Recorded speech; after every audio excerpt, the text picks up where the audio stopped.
Tara, magluto tayo ng barbecue chicken wings sa air fryer. So, ito na yung outcome natin. So, ito na ang ating chicken wings. Tara. Mga 6 na piraso lang to. Hiwain lang natin ng 2 piraso. Huwag nyo itapon yung sa dulo kasi masarap yun. So, ito yung ating mga ingredients.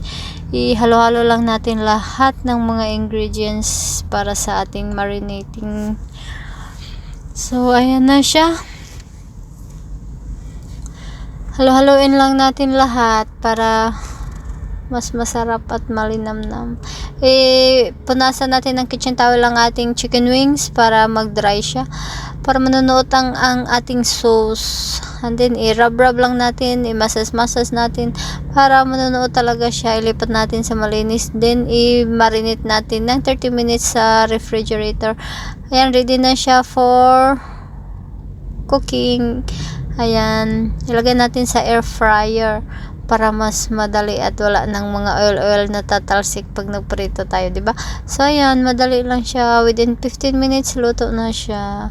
So ayan, sadan, ang ganda no, tingnan, parang barbecue din siya. Maganda talaga pag may air fryer. So baliktarin lang natin para maluto din yung kabila. So ayan na siya, luto na siya. Kainan na. So ayan, tingnan nyo, ang sarap. Parang barbecue din na charcoal, no? Napakasarap yung lasa. Thank you for watching. Bye!